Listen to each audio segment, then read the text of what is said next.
Today's episode of Socially Democratic is presented to you by Dunn Street. Dunn Street is a progressive campaign agency that specialises in community organising. We work with non-profit and community-based organisations, trade unions, businesses and social democratic parties across the globe to develop campaign strategies, train engagement staff in leadership and power building, and help you execute your campaign with data-driven tactics and actions.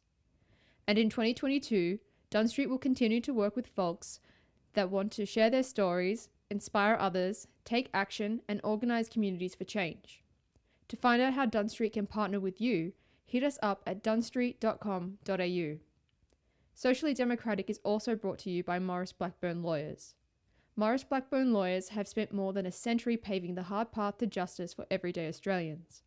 They've helped over 500,000 Australians turn their situation around and know how the system works. Their experience and skills mean that you'll get the best results possible. Find out more on their website, www.mauriceblackburn.com.au. Maurice Blackburn, experience you can count on.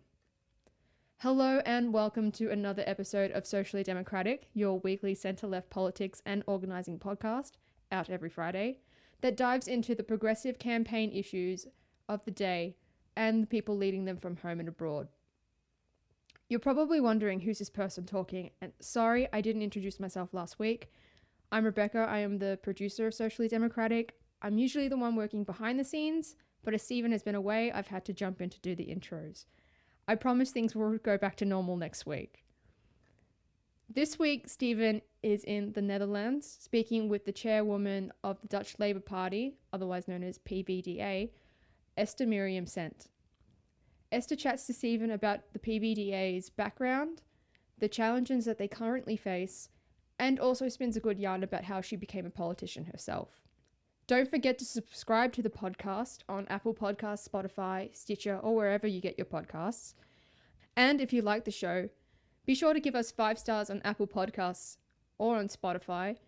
And when you're done listening to today's episode, please leave us a review on Apple Podcasts or Podchaser. For updates, follow us on Dunn Street on Facebook, Twitter, Instagram, and LinkedIn. And while you're there, leave us a comment or share the podcast with your friends. We'd absolutely love that. We love engaging with our audience. So that's it from me. Let's get back to today's episode.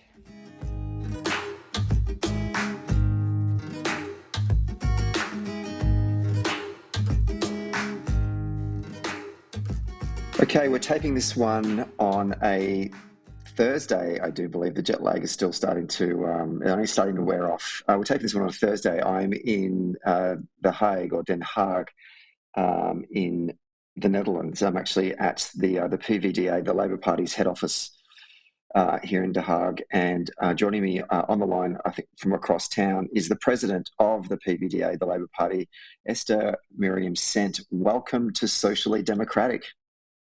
Thank you so much. Before we sort of talk about, I guess, contemporary Dutch politics and the PvdA's place within it, I'm interested to hear about your journey into politics. You are the president of this wonderful organisation, but how did you first, where did you first get involved in politics, or where did the interest of politics first pique your mind? I think my journey started in diapers with parents and grandparents that were politically active. So in Dutch we say you were spoon-fed politics. So I decided to study economics, thinking that would help in a political career. But at that time, economics was so abstract that I thought, where do these economists get their arrogance and their authority? So this led to a detour via a PhD at Stanford on the history and philosophy of economics, a return to the Netherlands. And at that point, economics had changed. It had become more policy relevant. So that enabled me to bring it into politics, which I've done as a senator at first. I joined the Dutch Senate in 2011. I did that for 10 years. I was also the committee chair for the party program for the general elections. And that was such a fun process with all the members of the party writing a super inspiring program. So when the job came available to become president of the Labour Party, I decided to make the final switch from academia to politics, although I'm still 1 day a week a professor of economics. Fantastic. So you obviously were raised into a political household. How did you know that, when you think back on your childhood, what were the moments that shaped the values that guide who you are today? I think the protests against nuclear energy and nuclear missiles played an important role, made me aware of how you can make a difference if you're really standing up. And in general, my parents taught me to get the best out of myself so I could do the best for others. That's the philosophy in which I was raised. And that is still what is guiding me in my work as president of the Labour Party. The history of the Labor Party, I'm interested in learning about it. I believe it came around in the sort of the amalgamation of a bunch of different parties in the 1940s. I mean, if you look at the history of the Australian Labor Party or the New Zealand Labor Party, or even the British and Irish Labor parties, they were all founded from the trade union movement. But it seems that there was the Labor Party here in the Netherlands was a marriage of a group of different movements. To talk me through that. Yeah, so this happened shortly after the Second World War. And the Labour Party is a combination of several left-wing parties, which is interesting because at present we have discussions about merging with the Green Party. And there's people that are concerned about us not standing up for the Labour view perspective. But it's helpful to point out to those people that the Labour Party itself was a merger of several political parties. It played an important role during the Cold War period in developing pension system, healthcare system, education system. And throughout the history, the Labour Party in the Netherlands has been a party that is slightly left of center, not extremely left of center, and it has very, very frequently taken on government power, political power, a role in government. Sometimes not to the liking of the voters. So that's the constant negotiation that you have to face in a country such as the Netherlands, where we have a broad perspective of parties. In fact, at present, we have, I think, 20 parties in parliament, partly because people split off and there were internal discussions. So we always have coalition governments, and there's very frequently disappointment on the part of the voters that you weren't able to, get all your program points incorporated or addressed or followed up on. I guess that's the challenge for everyone in sort of centrist politics, is you can't please everyone, you can't be everything to everyone. Talk us through some of the moments, historical moments within the party where it was successful. You named a bunch of key signature policies that the party introduced. When was the glory days of the party in terms of shaping the direction of the country? The glory days started right after World War II, when an entirely new system had to be designed, making sure that there was a social basis for everybody. So that really played an important role. Subsequently, in the 1970s, we had the oil crisis, stagflation, unemployment was skyrocketing. The Labour Party played an important role in negotiations with the unions to reduce wage demands such that employment could be improved again. the Labour Party played an important role more recently in the aftermath of the credit crisis, when the budget was seriously in trouble and difficult measures had to be taken to put the budget back on track. And this most recent endeavor on the part of the Labour Party, this government that was in place between 2012 and 2017, has hurt the Labour Party a lot, because the feeling is that the measures that were undertaken were just too rigorous, too much focused on the budget, not social enough, and that's still a history that is hurting us to some extent, or is making it more difficult to position ourselves, because that's what we try to do. We try to, on the one hand, make sure that there is, a social minimum for everybody, but at the same time, make sure that the budget gets spent in a frugal manner and there are no excesses. And this tough balancing act is not always appreciated on the part of voters, I would say. It's so interesting that you mentioned that. It's I've just left the Republic of Ireland and spent 5 days with our comrades in the Labor Party there, and that was the same experience that they had through 2011 to 2016. They were in a coalition government with Fine Gael, which is a centrist right government, but all the social policies during that economic crisis in Europe were the Labor Party ministers. And so this austerity measures that were introduced, they heavily impacted the Labor Party ministers. And so therefore, the feeling amongst the electorate today in Ireland is that they look at the Labor Party as you're the party that cut all these services that we were so heavily reliant on. And they're grappling with how to come out of that, how to reframe that relationship that they have with their traditional base of voters. I'm interested in getting your thoughts on how the party here in the Netherlands has how they're trying to restore that trust and confidence in the voters following what you guys had to go through. I think it's on two tracks that these efforts are undertaken. One track is explaining why the choices were made as they were made at that time. It was a time of crisis, a time in which we had European agreements that we had to stick to. And if we didn't stick to those agreements, then Europe would get into a worse crisis than it did. It was a time when there was concern about future generations and their ability to benefit from the same kinds of welfare state systems that were erected earlier on.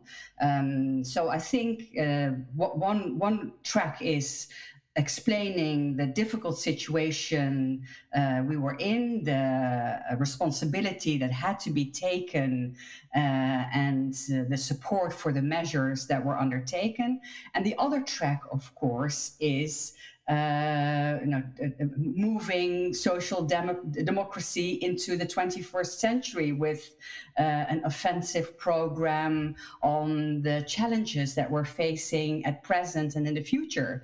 The challenges on the inequality in education, inequality in health, inequality in housing, inequality when it comes to future generations.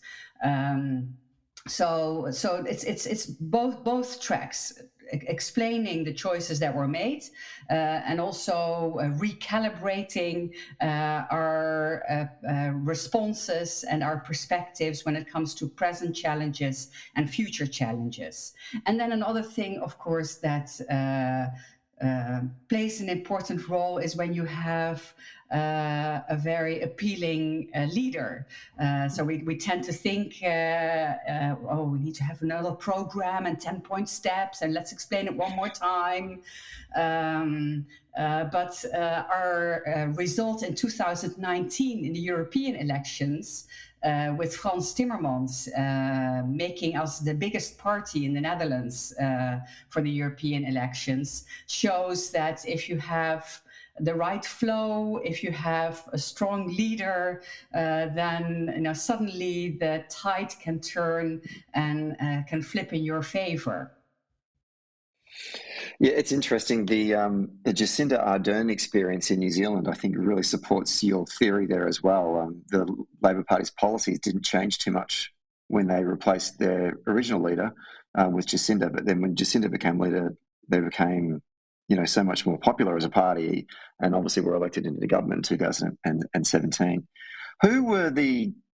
Talk to me about the demographics of the type of voter that Labor needs to appeal to. Who did Labor lose in 2019 that they need to work on to get back? And where do they live? I know the Netherlands is not a very big country, so not as big as Australia. And I've been travelling around the last couple of days, and it doesn't take long to get from one city to another, which is actually quite good. I'm enjoying that, I must say. But talk to me about the demographics of those people that the party needs to attract back. Yeah. If you look at the people who currently vote for the Labour Party, it's an aging population. And that's part of the explanation why votes are getting lost. And that's also part of the explanation for why it's attractive to collaborate with the Green Party. The Green Party is attractive to a younger electorate, has more of an image of being concerned about the future, whereas Labour could be seen as somewhat conservative, although I would certainly not agree with that. The architect of the Green Deal in Europe is Frans Timmermans, a social democrat, somebody from the Labour Party. So there's an image issue. There's an aging electorate. And then when it comes to the votes, because so many cuts were had an influence on smaller communities. There is a rise of populism in some of the more regional areas, in some of the smaller communities. And I think there are real opportunities to get those votes back, because the Labour Party is about proper basic public services, about public transportation being available and being affordable, about healthcare being in a neighborhood and affordable. So the potential there is for votes, aside from just having a good leader or an appealing leader and a good good plans, is also a focus on the population in the more less densely populated areas of the Netherlands. We've experienced in Australia, just like I guess folks have in the United States and Britain, this sort of rise of misinformation in politics and in campaigns, and it's mostly been generated by the far right, and seeing a rise of these populist far right political movements or parties. Tell me about the experience in the Netherlands. Have you guys experienced such a thing as well? Yes, we have in fact now a group of far-right populist parties.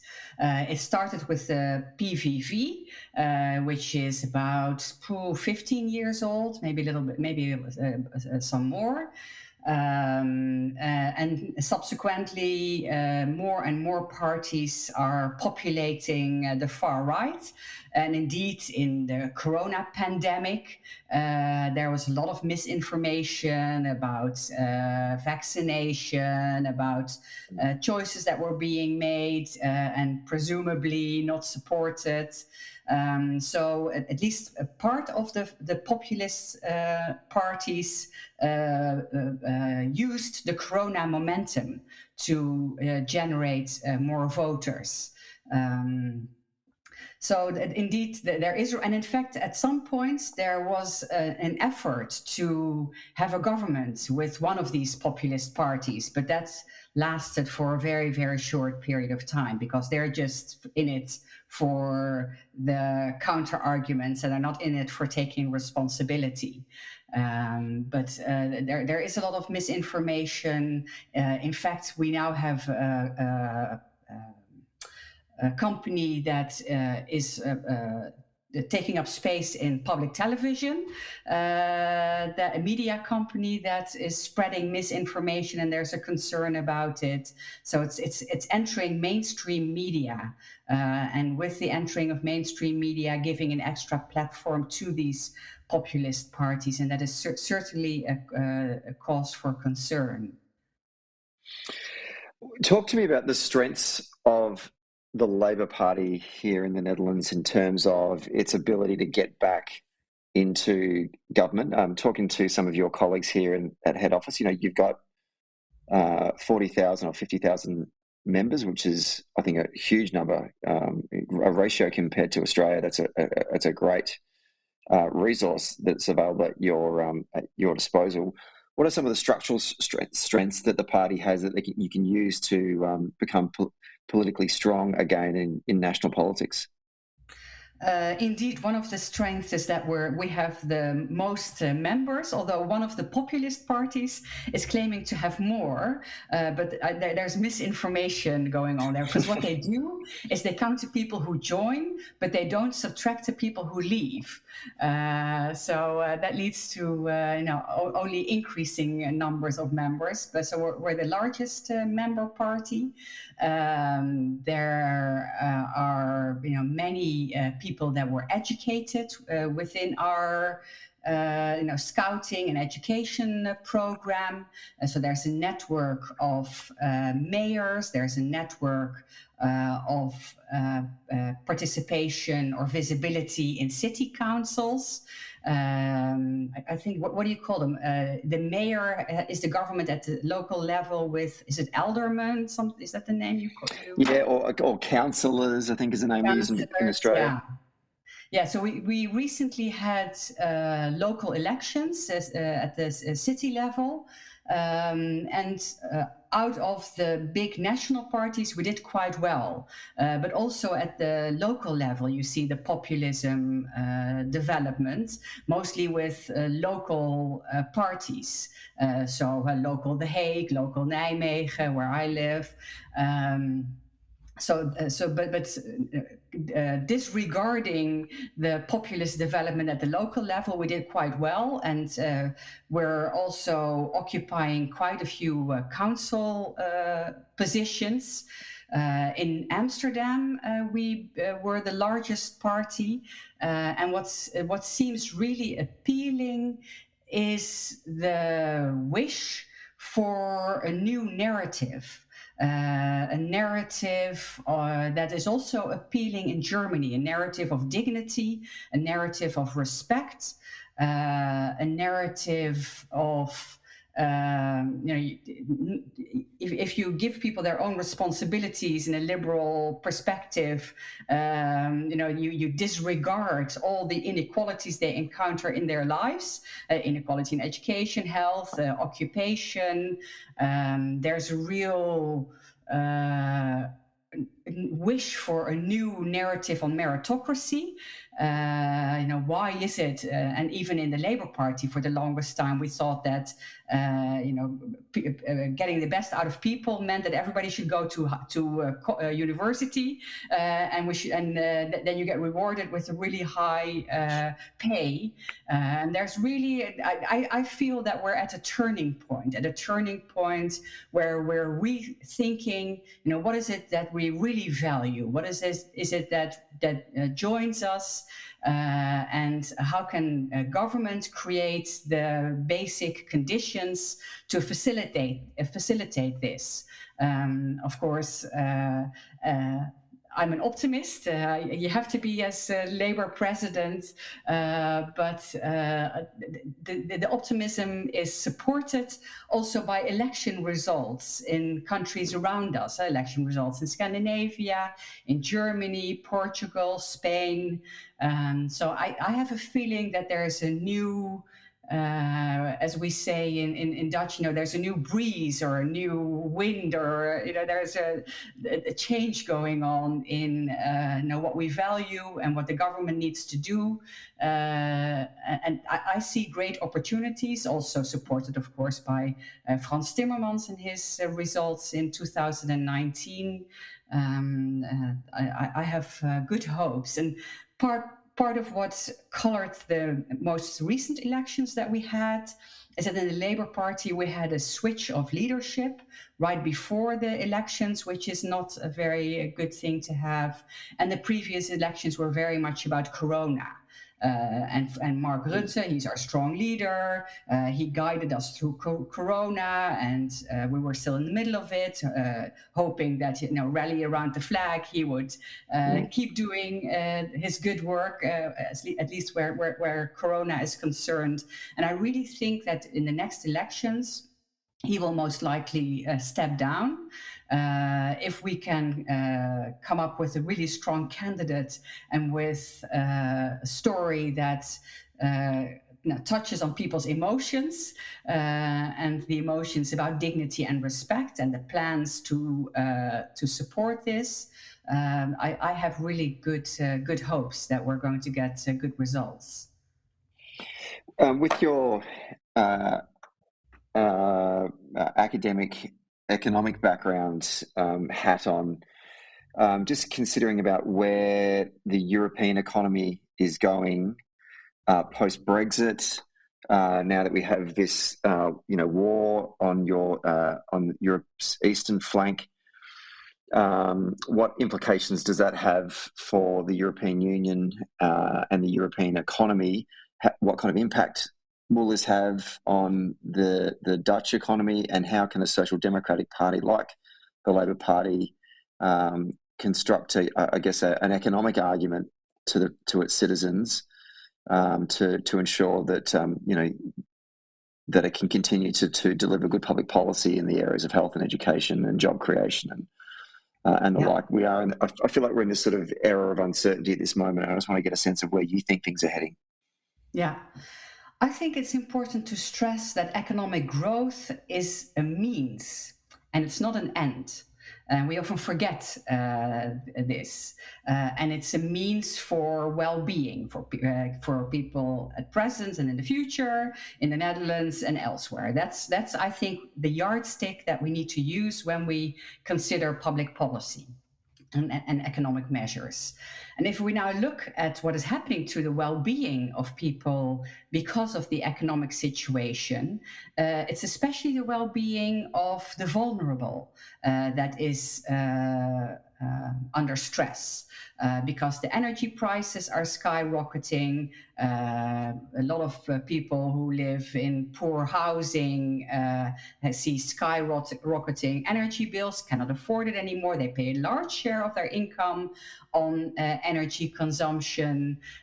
With the price hikes that we're seeing again, of people of low-income people pay a higher percentage of their income on consumption goods, and so they're going to get hit more. So I think this makes it all the more urgent to develop a social democratic agenda where we make sure that there is a basic level of well-being available for everybody.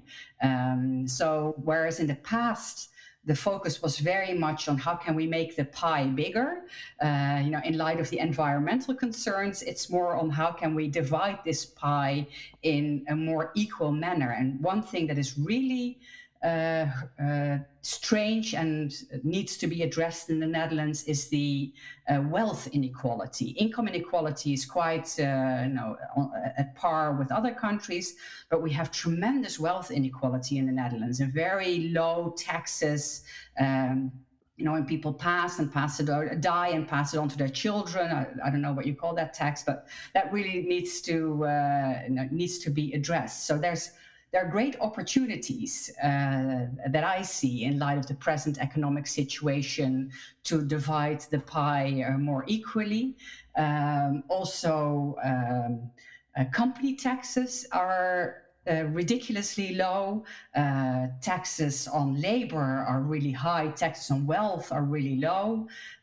So there's a need to reform the tax system and need to reform the labor market. In the labor market, there are lots of inequalities between people with regular employment contracts and platform workers, etc.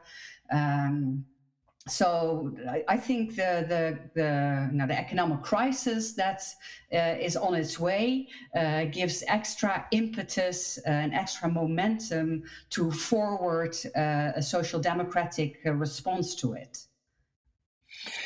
You mentioned a lot there about dependency on energy, and obviously there's a big debate that's happening in Australia as we speak as well. I think Australians on the left feel that we have had a Conservative government for over a decade, but that changed on the 21st of May, and we now have a new Labor government. And for the first time, we have a government that's now seriously talking about more investment in renewable energy. We're heavily reliant on getting our energy through gas or coal in Australia. We always look to the Europeans and think that you guys are doing it very, very well. But even still, I guess the war in Ukraine has sort of exposed a lot of the European market that is reliant on Russian gas or Russian oil. And I just want to get a sense of, has that meant that the nations in the EU have started to realise that we need to probably move a bit quicker in terms of moving towards greater renewable energy sources and also producing your own domestic energy source? Talk to me about what's going on in the Netherlands in terms of that conversation right now. Yeah, that conversation is certainly gathering momentum, and I think it's helping push forward the Fit for 55 package of Frans Timmermans, and the European Green Deal is getting extra support because the present situation makes it all the more clear how urgent the situation is. For the long time in the Netherlands, we relied on a big gas field in the northern part, but extracting the gas led to a lot of damage of houses and stress among the people in Groningen. Yes, exactly. So at present, we're increasing our coal production or in the coal industry because of the Russian situation. But everybody feels that this is very, very undesirable. And with extra speed, we have to green our economy and support the proposals that Frans Timmermans put forward. Last question. You had your party conference just recently, and there was an interesting vote about entering into a formal relationship with the Greens Party. Can you tell us a bit about that and why that came about, and what does this mean for the parties going forward? Yes, so the vote was on the next Senate elections. And the vote at the Congress was to have a shared, or what do you call it, shared party in the Senate, the Greens and the Labour Party combined. And there are people very enthusiastic about this in this party. They feel in the Labour Party, they feel that the future needs to be green, and we need to join red and green. We need to make sure that green is available and affordable for everybody. Those are the enthusiasts. The critics worry that we're losing our social democratic roots. They're worried that the voters we've lost are not going to come back if we join forces with the Green Party, because the Green Party is less concerned about making it affordable for everybody and may make some decisions that are hurting people that are struggling just to make ends meet. So it's a fascinating situation in which we're in at present as a Labour Party, trying to take the trying to make sure that there are more advantages of what we're doing than disadvantages. Because the advantage, of course, if you join forces, especially since we have such a fractured political landscape in the Netherlands, is that you become an important powerhouse, or the power question starts playing a role. A potential danger is that the real left-wing people are going to go to the Socialist Party, and the real Green people are going to go to the Party for the Animals, which is a party we have in Parliament as well. So that's a balancing act that I'm working on as a president of the Labour Party to make sure that this is a winning proposition, and a proposition in which, as far as I'm concerned, social democracy is non-negotiable. And that's what I stand for and what I will fight for in this collaboration. Well, I can't imagine they would have been easy negotiations to have with the Greens Party in the first place, but to pull that off at your own party conference would have been a huge achievement. And we'll be watching your next round of elections with very close interest to see how that marriage or that relationship goes. Esther-Mirjam Sent, thank you so much for your time today and coming on the podcast to have a chat to us. And we want to wish you and the party the best of luck with your upcoming elections. And we look forward to talking to you sometime in the future. Great, thank you.